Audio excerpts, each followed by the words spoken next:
Welcome to Ruin a Bad Guy's Day radio podcast with fraud expert Skip Myers. This is your guide to fighting fraud and chargebacks. Learn the best fraud prevention solutions and strategies. How to enhance your fraud prevention team. And how to prosecute criminals. Now, here's your host, Skip Myers.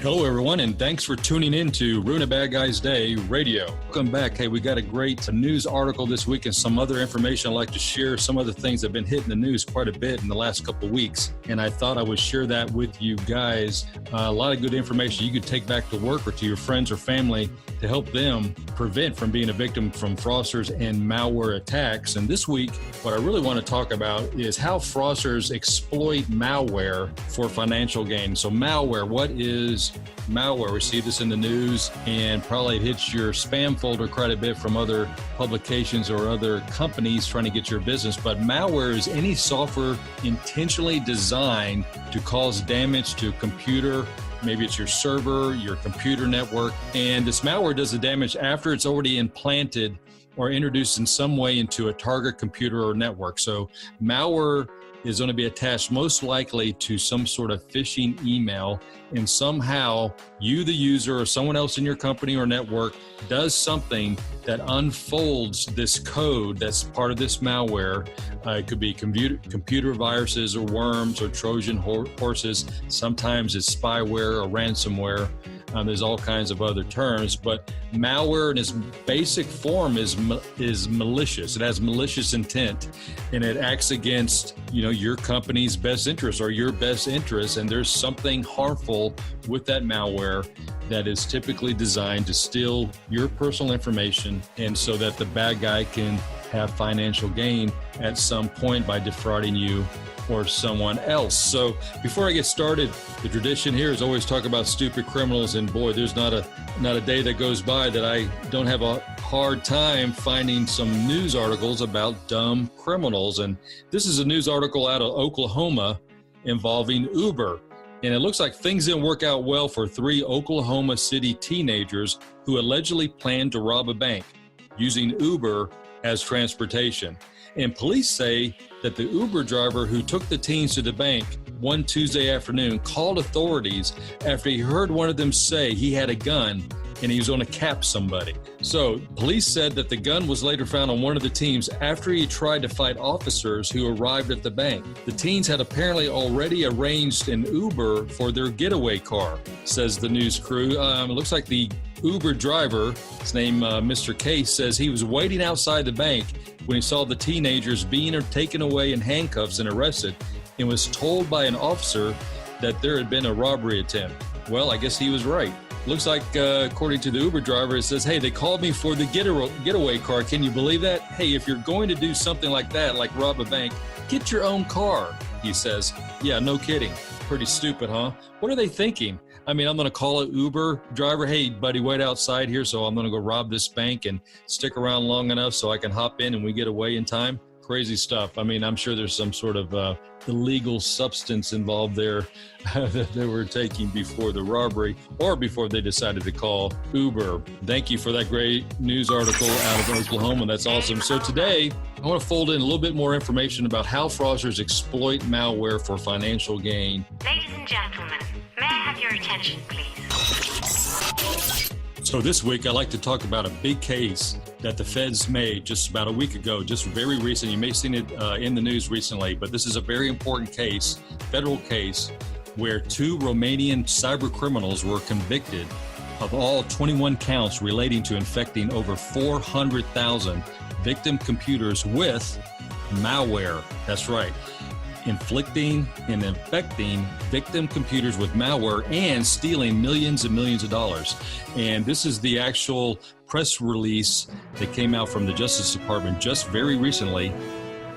Federal grand jury last week convicted 2 Bucharest, Romanian residents of 21 counts related to their scheme to infect victim computers with malware.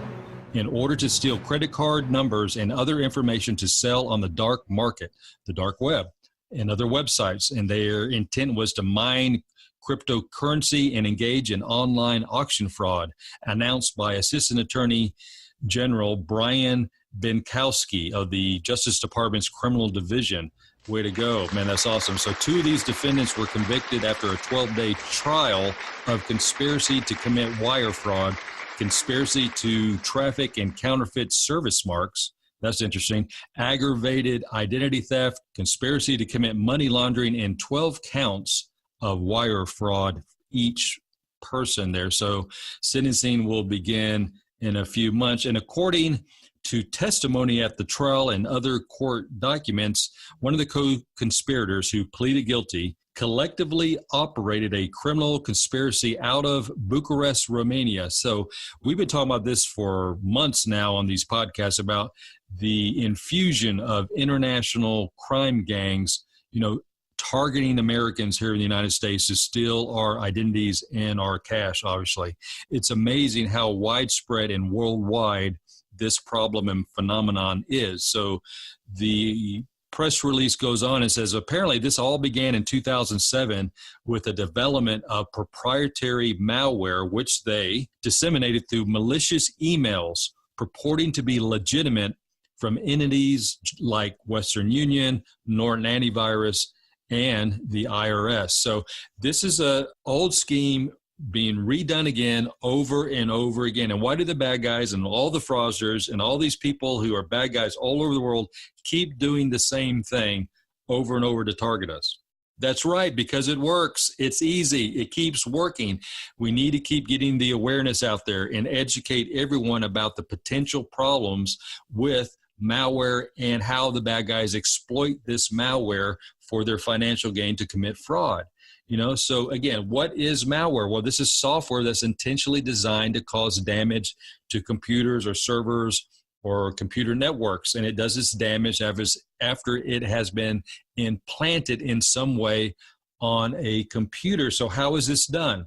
Think real hard now. How is this done? Well, you're right. It's from emails, phishing. That's what this is about. This is why you see so many emails come in and you can't understand why you're getting all these strange emails. It's phishing. And what is phishing? Let's regroup and talk about what phishing is. So phishing basically is email messages claiming to come from a recognized source. It's going to be a company, most likely someone you recognize. It could be in a person asking you to verify your account or re-enter or reorder products, verify your information, or even make a payment. And I was looking at my personal emails again this morning before the podcast, and I saw 3 or 4 phishing emails from lenders. I've been approved again for $25,000, and I must submit the request immediately. I have a certain time frame where I can get these great rates for this loan.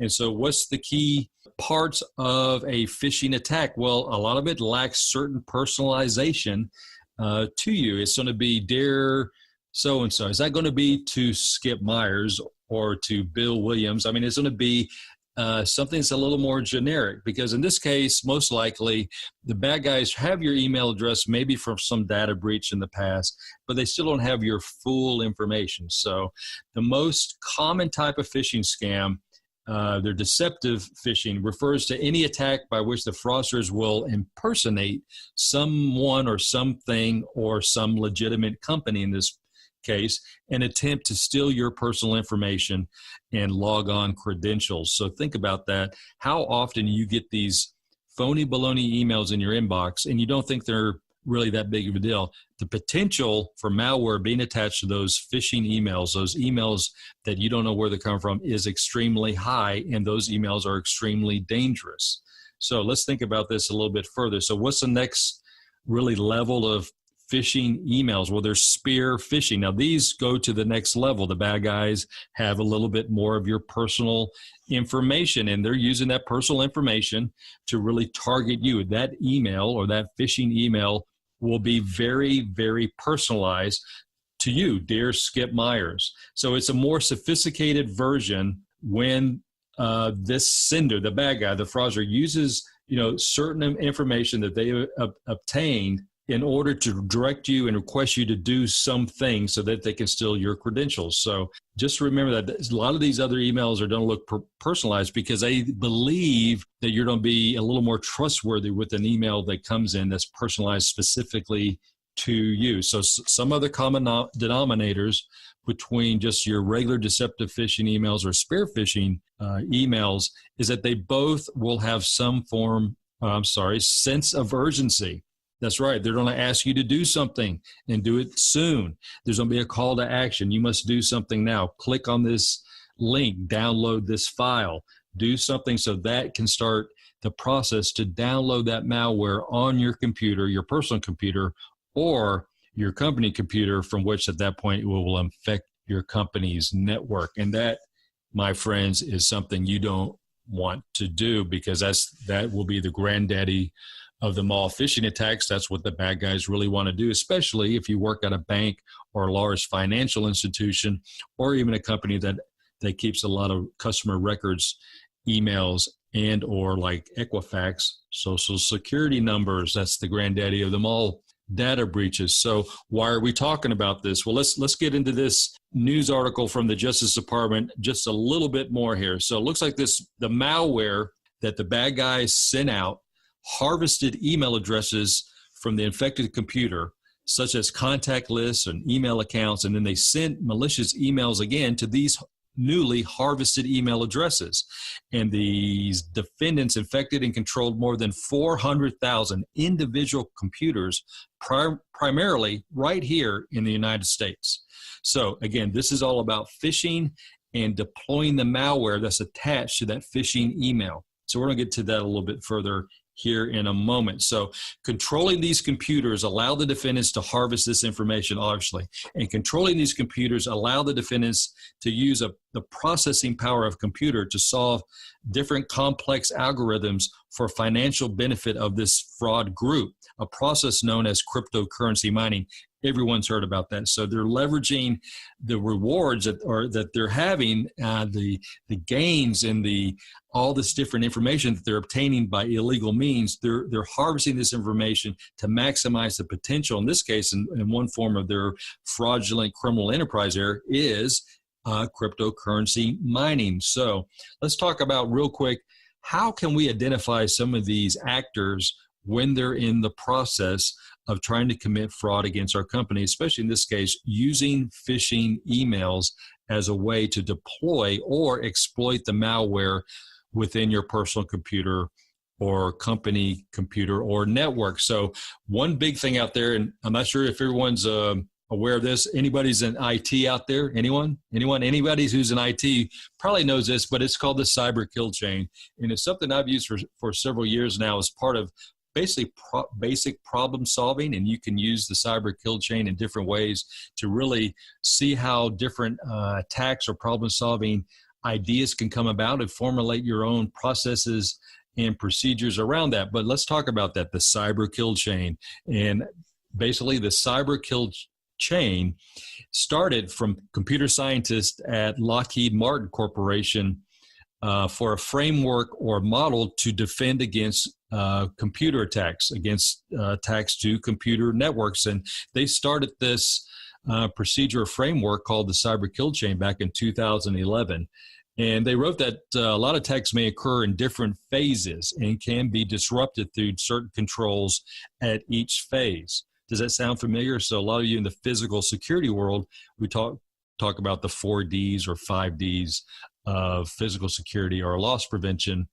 And a lot of that has to do with detecting and denying, disrupting, deterring, degrading, defending, whatever kind of Ds you want to use. But those are different levels or phases that you can use to defend yourself against a particular attack from a physical source, or in this case, from cyber criminals. So let's talk about the cyber kill chain. So the cyber kill chain basically reveals, again, the phases of a cyber attack. And those of y'all in the fraud analyst world who really fight chargebacks and online criminals using stolen credit cards to buy goods and services online through your website, you can use this same cyber kill chain to really look at how your bad guys are operating within your website. So again, let's talk about this. The cyber kill chain reveals phases of a cyber, and I would say, or fraud attack into your system. So from an early reconnaissance to the goal of data exploitation. So really the kill chain can also be used as a management tool. And that's what I use it for every day, especially in looking at how fraudsters are hitting my website for fraudulent means. You know, what are they actually doing? And I apply this cyber kill chain, and it helps me understand and help me train others to help them understand the different phases by which a cyber criminal is trying to hit our website. So according to Lockheed Martin and the cyber kill chain that they developed, the threats progress through several phases in the model. So number one, all the bad guys do some sort of reconnaissance. So number one in the cyber kill chain is reconnaissance. The bad guy is doing some recon before he actually makes these attempts to commit fraud. So what does this mean? So the intruder or fraudster starts collecting different data. He selects a target, they research it, and then they attempt to identify what are they trying to identify when they're looking at your potential site to attack? They're looking for vulnerabilities. Those vulnerabilities, those holes in that dam, the kinks in your armor. They're looking for vulnerabilities in that network or within your computer. Heck, they're looking for vulnerabilities probably even in your training program. You know, are your employees trained about cybersecurity, phishing, and all the different ways bad guys can commit fraud online via email? So that's very important. So reconnaissance, number one in the cyber kill chain. Yes. Hello, that's very good. I like that ding. Anyway, so number two, weaponization. The fraudster creates a remote access malware weapon, such a virus or worm tailored to one or more vulnerabilities. Okay, in this case, what is that weapon? The weapon will be a phishing email. That's right. He's creating a phishing email attack. Why does he do it? Because it works. It works over and over again. So number three, what do? It's the delivery. The fraudster transmits that weapon. In this case, the weapon is going to be this phishing email to target your customers, yourself, or your employees via these email attachments, bogus websites. It could be in a USB drive that's just left laying around in your office, and someone accidentally puts it into their computer, which unleashes the malware. So number one is reconnaissance. Number two, weaponization. Number three is the delivery of that weapon. In this case, it's going to be a phishing email, and it's going to be delivered via email attachments or click here and download this. So number four, exploitation, and that's what we're really trying to get down to the nitty gritty here, exploitation. So the malware weapons program, that code that's inside that malware, that's released the minute you click on something you shouldn't be clicking on from a phishing email, that malware installs an access point, or what they call a backdoor, that's usable by the intruder. Does that make sense? So the bad guy is purposely trying to do something that you're going to do. You don't think you're going to download this free software, download this something, the link that he's given you, because it's creating a sense of urgency, a call to action. And the moment you click on it, you're not going to know it. But the moment you click on that or download this malicious software program, that malware weapon or coding is going to start installing a certain backdoor so that the bad guy can get into the back end of your computer or network. So that's number four. Number five, the installation. So that's pretty much easy to understand. The installation is all part of, pretty much runs together with the exploitation. And number six is the command and control. So number six, command and control, means the malware enables the intruder to have hands on your computer. He's not there, but actually he's got hands on your computer, and they have persistent access to your network. Again, this is all behind the scenes. It's occurring unbeknownst to you. And number seven, actions on the objective. So the intruder, the fraudster, takes actions to achieve their goals, such as downloading all kinds of data, destroying data, causing sort of other means to encrypt data for ransom. So we've probably heard of that from your IT professionals. So defensive courses of action that can be taken against these phases And we're going to go back to the 4Ds in this case that Lockheed uses, but that's to detect.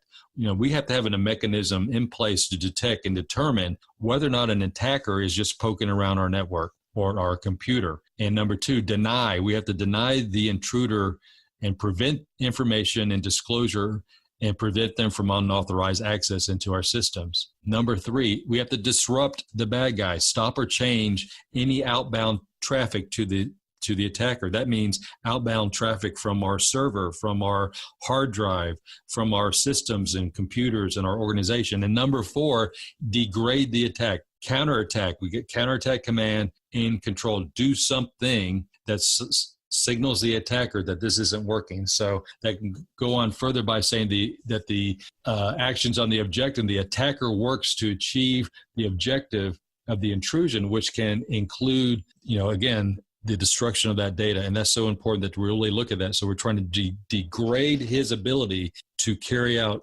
his fraud. So does that make sense? I hope that makes sense. I'll have some links to the cyber kill chain. I'll put some notes in the podcast notes as well to help you understand that. But now that I've explained the cyber kill chain, does it start making sense about how malware can be used by fraudsters to exploit our weaknesses in our systems and our computers and our networks? And it sure can. So those phases, if you're aware of those phases, you understand how a bad guy or cyber criminal will operate when they're trying to target your organization. So let's talk a little bit more about this article from the Justice Department. So the defendants use stolen email credentials to copy a victim's email contacts. So they also activated files that force infected computers to register email attacks with AOL. The defendants also registered more than 100,000 email accounts using this particular method. That's amazing. They were really well organized and apparently very well educated. And then they send malicious emails to these addresses to the compromised contact list. And through this method, they sent tens of millions of malicious emails to unsuspecting people. So when the victims were infected, their computers were infected. And then when these bad guys or the good guys visited websites like Facebook or PayPal, eBay, and so forth, the defendants would intercept the request and redirect the computer to a nearly identical website. So this is pretty tricky. So the bad guys are already infected your computer. The malware has been installed because you clicked on something you probably shouldn't have.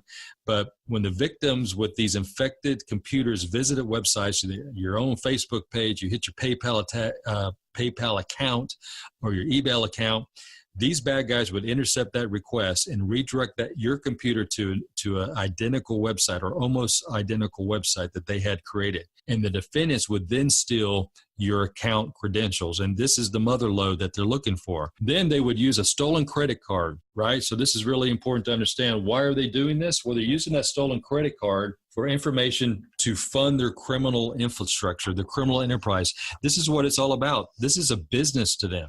They got to fund their criminal enterprise by doing all these different things, by defrauding us. So this would include renting server space, registering domain names with fictitious identities, and paying for virtual private networks or VPNs, which further concealed their identities. So the defendants were also able to inject fake pages into legitimate websites like eBay to make victims believe they were receiving and following instructions from legitimate websites.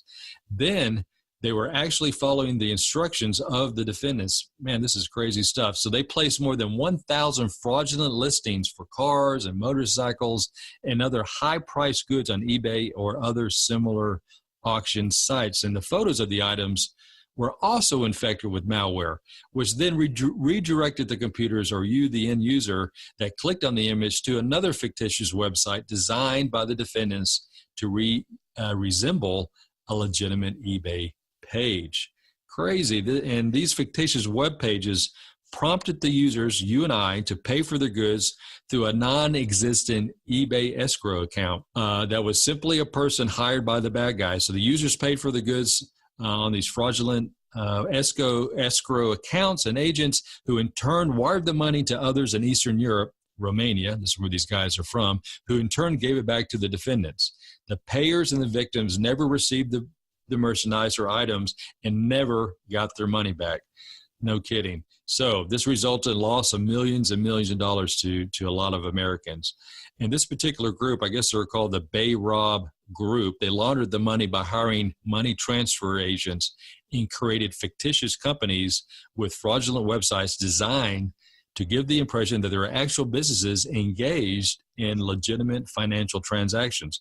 And money stolen from the victims was wired to these financial fraudulent companies and then in turn wired to Western Union or MoneyGram offices in Romania. The FBI investigated the case with the assistance of the Romanian National Police. That's awesome. So some good collaboration there.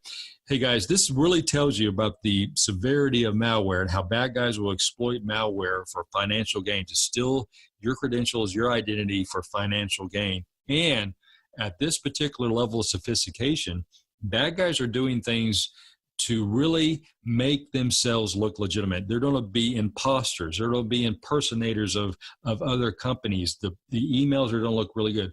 But what really at the core of all of this starts the malware to work?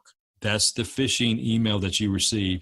And when you click on a link, when you download something that you didn't really want, that can potentially have consequences to you and others within your organization or home by releasing information to the bad guys with your personal identification being compromised and other financial information that will be used for financial gain. So let's be very, very careful with all these phishing emails that are coming out there. Remember, to the main emails you're getting right now, and really take time to look at those emails that are coming in either from your business email and especially your personal email that lack personalization, an email that isn't addressed to you, that came from somewhere else, that's asking you to do something, a call to action, and there's a sense of urgency behind it, and they're asking you to click on a link or download some software.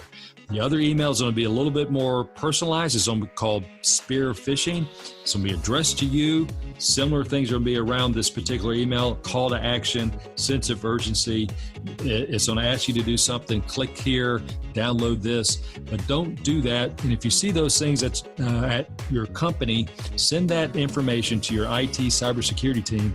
They need to see that information and try to block those IP addresses or those email accounts or sending those phishing emails to you and others at your business. Hey guys, I hope this has been very, very helpful to you, and please email me back with any information or any other questions about this particular podcast. It's so important that we work together to fight the bad guys. They work 24/7 trying to steal our credentials, our personal information, and defraud us every single day. Thank goodness for the FBI and other authorities that are working together to fight crime and ruin a bad guy's day. This is a great buzz. This helps everybody that's listening today and others to help fight this kind of fraud and phishing. Now, I don't know if it's going to stop all the phishing emails. I certainly get several of those every single day. But remember, this podcast is for you. This is a fraud practitioner's podcast designed to help you work together better to ruin a bad guy's day. And again, guys, if you like this podcast, please feel free to like us on iTunes, YouTube, Stitcher, and other free download sites. I really, really appreciate it. And right now, every single day I see the number of downloads and new members to the website continually to go up. That's really great. I can't thank you enough. And please feel free to go to the website with all the Ruin a Bad Guy's Day radio merchandise and shop through that. And please let me know if there's anything else that you think I should actually provide on that site as well. So thank you once again. And everyone, Ruin a Bad Guy's Day. Have a great week.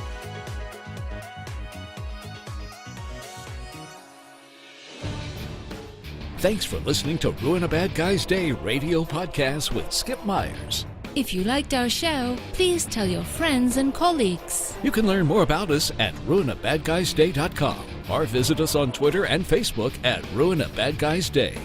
Join us for another episode of Ruin a Bad Guy's Day radio podcast.